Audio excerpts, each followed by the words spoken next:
Okay, it's been a little minute. My fault, guys. My fault. Episodes, streaming, everything's gonna be at the end of every week. It's gonna be like Saturday, Sunday, around that period of time. I've been clutching up at work. I'm still gonna be posting shorts of whatever videos I got going on. Most likely, next time you see me on live, or the next time, I will have braids. I don't know why, but regardless of that, it's gonna be crazy. This next game is gonna be the leader of everything. I mean, even then, regardless, I didn't make a video on game four. I didn't make a video on game five.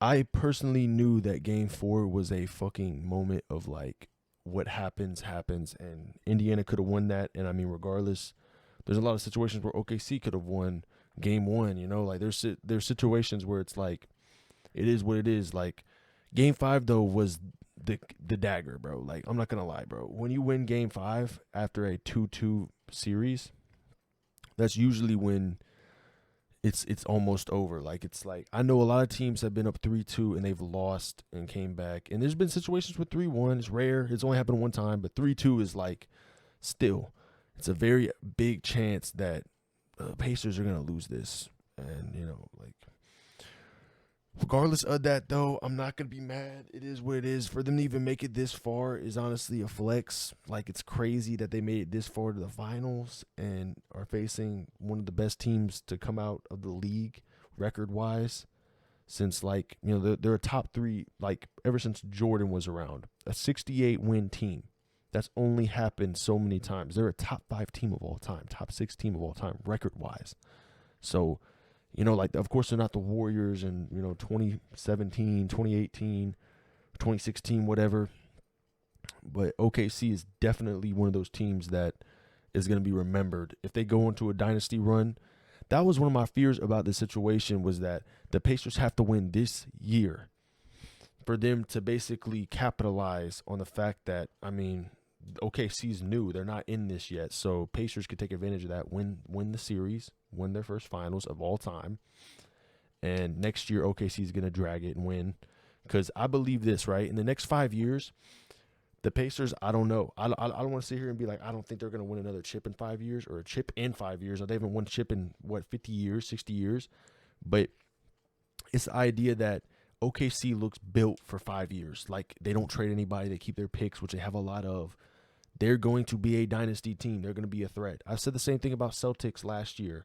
This year I was like, Celtics probably are going to win the chip, and they lost in the semifinals. So the playoffs, really, it doesn't matter. It's anybody's game.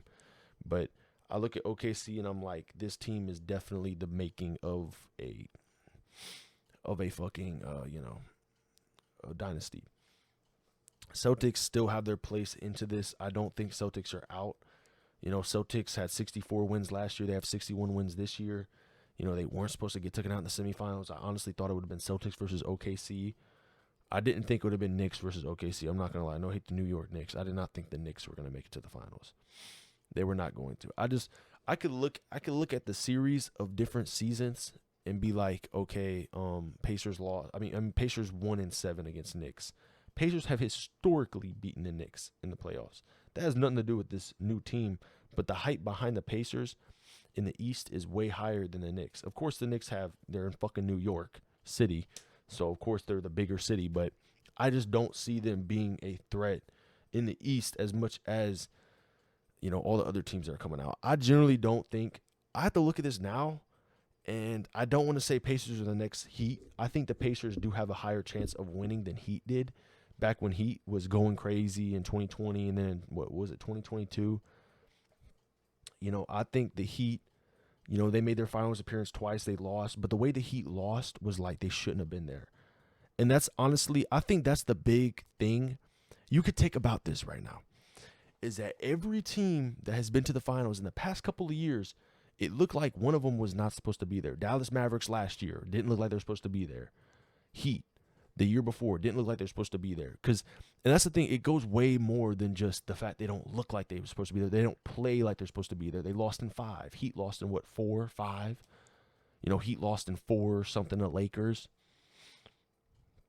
Celtics versus Warriors. I forgot how that went, but I mean, there's been many situations where, Bucks and Suns, that was a weird one. Bucks and Suns was not something I even expected back then. I was like, wow, that's crazy. I thought it was going to be Brooklyn versus Lakers or something. At the beginning of the year, I was like, it's going to be Brooklyn versus Lakers. But it wasn't. Regardless of that, though, the Pacers have made a run to where this series, regardless if they win or lose on Game 5, this is a series to remember. I mean Game 6.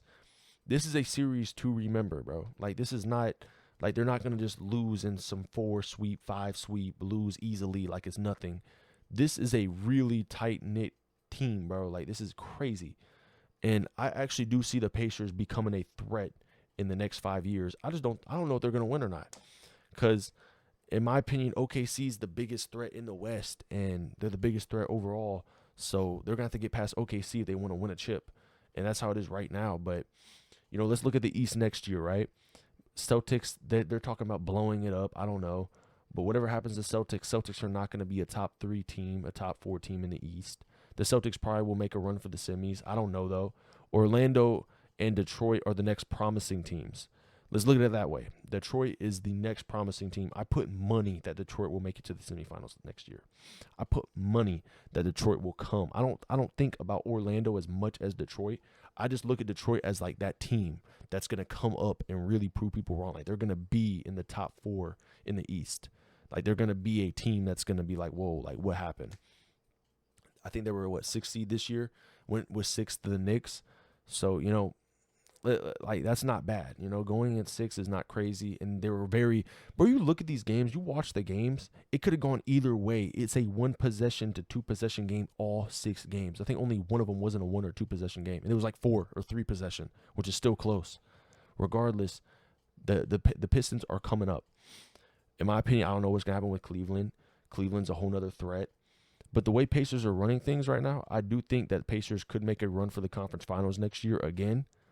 It's just who they have to face and what kind of run they're on and what happens to the East. Whatever happens to these trades, right? Like, if the Bucks get rid of Giannis, then the Bucks are out. If the Bucks have Giannis, they're out regardless. Bucks are not in. Bucks are doo-doo, garbage, trash. They're not going to make it out. Fuck Milwaukee. Like, bro, Milwaukee's not shit. Fuck Green Bay. Fuck them all. But, like, Milwaukee, though, is chill, like, they're gonna make it to they'll probably be 5th, 6th seed, but Milwaukee's not a threat. They're not going to be a threat in the playoffs. They're going to get wiped out by either Celtics, Knicks, or Pacers. I don't know what's going to happen next year, but I do see the Pacers, if Tyrese gets healthy in time, if Tyrese can maintain and be okay, I see the Pacers being like a top 3 team. I see Pacers being like 3 or 2nd. And I see Cleveland or Knicks being 1st or 2nd. But it also, there's too many things that are being played right now where I don't know what's going to happen with the Knicks. Cleveland, I could sort of guess that, yeah, they're probably going to be a top 3 team regardless. But I think those are my picks for top 3 teams for the East next year, which is a big deal because one of those teams is going to go to the finals. And even if we hate to admit the East is not trash, the East definitely is not as good as the West. But the West beats itself so much up to the point where we don't even know if the 1st seed or 2nd seed is going to make it to the fucking conference finals. Like, bro, like, that's what I'm saying. Like every team had the same record versus the East. Like, that's the one thing. Okay, the East is not as stacked as the West, but the East literally has out of the top 3 teams in the whole league, they have 2 of them, number 2 and number 3 in the Cleveland and Celtics record. So they're not garbage, all right? And then past that, like, I could look up the stat. I could look it up right now. Record-wise, bro, the East is not that garbage. It's just the West is so drawn out. Like, the 8th seed has 50 wins. Like, bro, what are we doing? It's just the East has some of the best teams. And, I mean, they have the best teams. And then the West has one of the best teams. And then a good amount of fringe contenders that could literally make a bet for it. And I think fringe contending is not like, it's not like if they went to be a contender. Like the Pacers, bro. The Pacers were a fringe contender. Them making it to the finals, I wasn't surprised that they make it to the semifinals. I was not surprised. I thought they would have gotten taken out in Cleveland by 6 or 7. But when they won the first 2 games, even the first game, I was like, this is over. I really did know it was. I don't care if they come back. The fucking players are injured. They're going to get wiped. They're done. The Knicks, too. I knew the Knicks were going to be out as well. even before the game even started. Of course, in the back of my mind, I'm like, I don't know what's going to happen, you know. But what did they do? They beat them in 6. So if I look at the standings right now, just to clarify what I'm talking about right now. So that's the thing with the Western Conference, right? Thunder, best team in the whole league, 68 wins. But then from 2nd to 8th seed, there is a 3-game difference.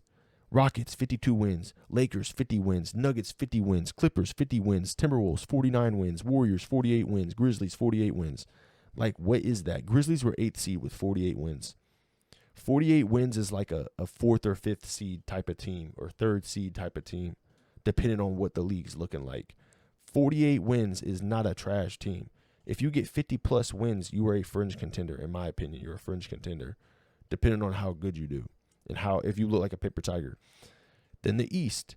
See, the East have 2 of the best teams out of the top 3. Cavaliers, 64 wins. Celtics, 61 wins. It's just the difference between 3rd and 8th seed that make it such a big deal where it's like the East is weak. The East is normal. The West isn't. The West is fucking, like, weird. Like, you'll have someone with 50 wins, like, you won't even make the fucking, like, you won't even make it to the home court advantage, bro. That's where the Knicks and Pacers were the only ones that were part of that. So, out of the top 7 teams, ooh, this is the number you're going to hate. Out of the top, okay, it's not 7. I think it's 9. Out of the top 9 teams in the whole league record-wise, the East holds 4 out of the 9. And out of the top 3 teams, the East holds 2 out of the 3. So what we're really doing here is we're just comparing and contrasting. It's really when you look at the top, like look at it this way. Hawks were 8th seed, 40 wins. If you have 40 wins in the East, in the West, you're like a 10th seed, which isn't that big of a difference. It's just crazy to think that there's teams in the West. Like, I don't even understand the West. But after the Pacers, Bucks, 48 wins. They would have been 8th seed and they're 5th seed. Pistons, 44 wins. 44 wins doesn't exist in the West. It drops from 48 wins from 8th seed to 40 wins. The East is actually, like, compact to where, like, if you're 500, you're going to be 7th seed. But like I said, though, the Pistons, Magic, Pacers are going to, well, I think Pistons and Magic are going to be teams you got to look out for. Those 2 teams, Pistons and Magic, are going to be teams you have to look out for. Like, if you don't, you're dumb as fuck, in my opinion. Pistons, of course, out of all of them. I think Pistons out of all of the 8th seeds, all the 8 seeds that made it to the playoffs this year in the East, the Pistons are the ones that I honestly thought would have made a big run for it. And they almost did. They had 6 games. Every game was a possession in game. So, hey, close game. But, you know, the Pacers, though, I think the Pacers next year will come back stronger. I'm not going to sit here and be like the Pacers are trash. They lost. Bro, a team that's only been in the finals one time in 50 years, you know, this team, like, bro, I hate to admit it, bro. The Pacers deserve to win the finals more than any other team in the whole league. They have never won a chip, but they've been in the Eastern Conference Finals like back-to-back years of different decades every decade. They had the Reggie Miller era, back from the late 90s to early 2000s. They were in the Eastern Conference Finals and semifinals and finals like 5, 6 years, 7 years in a row.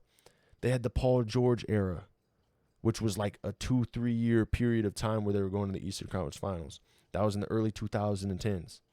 And then now, in the 2020s, we have the Tyrese Halliburton era with Siakam. And they've been back-to-back Eastern Conference Finals and a Finals. So, hey, this team is not a joke. Like, this team has deserved to be in this position for a long time. They deserve to win a chip. Out of all teams, Pistons have won before. 76ers, I think they've won before. Bucks have won before. Like, the fuck, who gives a fuck about the Milwaukee Bucks, bro? They've won. Suns also deserve a chip. That's one thing. Suns deserve a chip. Pacers deserve a chip. Those are the 2 that I just think should deserve a chip out of all teams. Cleveland, if they didn't win with LeBron, would have deserved a chip as well for the way they've been playing for years, and they just never got that recognition they got there. No, Jimmy Butler era with Miami Heat, yeah, they deserved a chip, but, you know, womp womp. Like, let's face the Magic. They didn't belong to be there. Like, they got there and they shouldn't have been there. They're 8th seed when they went to the finals. Like, do you think they're going to win? They're not. You could bet money that they're not going to win. I could lose money by betting against them. That's how bad the odds are against them, bro. I could bet money and lose money when they lose. And I'm betting on them to lose because they're so trash and they're the biggest underdog. Who cares? But my opinion, though, if I made a video on Game 4 and Game 5, I would have said Game 4 is the closeout game. Whatever happens, happens. Honestly, Tyrese Halliburton, all of them. Things happen, bro. They went 5 for like 17, 18 in the fourth quarter. Shea put up 15 points in the fourth quarter, I'm pretty sure. They closed out. Like, the beginning of the quarter, Pacers were up by 7. They lost the game down by 7. So, hey, like, shout out to OKC. They really did it. It sucks, too. When I watched it, I was pissed off because I remember going home like, they won. Because, bro, being up 3-1 in the finals is death. Like, it's done. You're out of here. 3-1, being up 3-1 in the finals is like basically saying goodbye. Like, there's a rare chance you're going to come back. But they did, and it was 2-2. And once it's 2-2, I would have said Game 5 is everything's on the fucking table on Game 5. If you win Game 5, if you're up 3-2 on a team, the only thing is OKC did not win home court advantage on the Pacers yet. And the Pacers haven't won home court advantage on OKC yet. So if Pacers go back home and win Game 6, it's 3-up, and OKC has to close it out in their court. And this is where things get messy. With Tyrese Halliburton basically being injured, I don't even know if he's out or not. I didn't check up on that. Let me actually look at that real quick.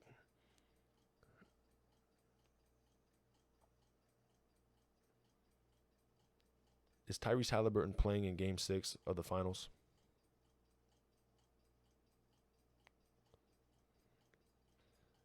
Okay, he does. But he's suffered a calf strain. Whew, boy, that could turn bad. I'm not going to sit here and point fingers and be like, OKC did this, OKC did that. OKC played good ball. They played like the best team in the league, okay? They did what they had to do. They did what they're supposed to do. I don't like disrespect from refs. I noticed that, and I don't know if I'm just blind to it or not. I've played basketball since I was a kid. I don't call fouls on shit. I get fouled all the time. Don't call fouls. It is what it is. It's fun. I don't know why. Getting hit in the head while you're going up for a layup or like, you know, it's rough, and I could do the same to you. It's fun. I don't care. But what I see with the Pacers and OKC, it wouldn't have changed the outcome of the game. I don't think it would have. But what I see is the Pacers have the ball. They get in the layup, you know, ball movement, pass to Siakam, pass to, you know, Naismith. They go for a layup. Dort's there. Dort's not planted his feet. No foul called. And he's like rough. They're falling on the ground. And then they throw the ball back. And then someone slightly touches Shea. He's like, hold up. And then boom, foul. That's what I see on these possessions. And it pisses me the fuck off. It really does. Because it's like, what are we doing? Like the refs point and choose, try to choose their job. Like, oh, now I want to do my job. Oh, nah, I don't really care. Don't want to do my job. Now, it changes the whole outlook of the game because there's a lot of finals where things went a certain way for a certain reason. You know, like when the Heat won back in 06 with D-Wade, they were not supposed to win that. They were not. They were going to lose that. But they won. They were supposed to lose that. They were not supposed to win. The amount of fouls that were being thrown their way that they got and they were able to get on the foul line, it's insane. The media wasn't out as crazy back then. But now, it's a whole other story. There's a whole bunch of narratives. And I like to push the narrative that's already existed, that this, I foul you, I don't get a call foul, and then I foul you down the court, you know. I don't like that type of playing style where they basically foul the shit out of you. It's good defense. And then there's no call. Then they get the ball, pass it down the court, and then they get the foul from a slight play. It's like not even, it's light and day. It's so fucked up. It's night and day, bro. Like I'm just saying, it's pissed off. And you know, OKC, they win, bro. I'm not surprised. Like, I'm not surprised, bro. You could have betted on them from the beginning of the playoffs. I'm not surprised. They were supposed to win the whole time. They're favorites. There's no pressure on Pacers. There's more pressure on the OKC. that's the sad part about this is that it would have been a bigger deal if OKC went against Celtics. That would have been, or Cleveland, nah. It would have been Celtics. Celtics were the biggest threat in the East that would have taken out OKC if they made it to the finals. It would have been Celtics. Healthy Celtics, like last year's Celtics. That's the only threat I saw them getting into. I did not see the Pacers coming this far. Going to a game 6 with this team is crazy. You know, OKC's been able to close it out in 4 games, 5 games. They had a 7-game series with the Nuggets. I wouldn't be surprised if the Pacers take it to 7. But regardless, the Pacers put up a good fight, and the Pacers could go up as one of those teams, bro. You know, this year was one of the greatest runs of playoff history, the way Halliburton did what he did, and it's crazy, bro. I think that's a problem, too, with the narrative is that, you know, like, respect, bro. Like, at the end of the day, OKC will win, most likely, but Pacers had a great run, like, really good run. It wasn't like fucking, like, a crazy, like, unbelievable. No, like, these game-winning shots in every series, Milwaukee, Knicks, Cavaliers, and now in an OKC in game 1, you have to respect it. Regardless of what you think of Halliburton, he's not overrated, bro. Wasn't even an all-star this year. He wasn't even put on the all-star team, and we're over here calling him overrated. Bro's putting up 19, 10, and fucking, what, like 4? And he's not on the all-star team. There's nothing overrated about him. I don't think he should be a superstar, but he's definitely a great point guard. He's definitely going to go down as like one of those point guards that, you know, should have probably won a chip if he doesn't win a chip. But I'm looking forward to the future of the team of the Pacers. I'm not mad about what happened this year because last year they went to the conference finals. And I think it's a flex to go to the conference finals and finals just randomly each year just to fucking do it. It means there's consistency. This isn't like a what-if situation. There's no fluke. You can't sit here and say the Pacers are a fluke. They beat a 64-18 team. They beat the Knicks. They beat Milwaukee. And they went with, and right now, if they lose in game 6, they went 6 games with the best team in the last, like one of the best teams, top 3 teams in the last 30 years. And we're going to sit here and be like, it was a fluke. Wake up, you fucking cretin of society. Wake the fuck up and accept the fact that the Pacers are coming up next year. I love you. I'll see you tomorrow.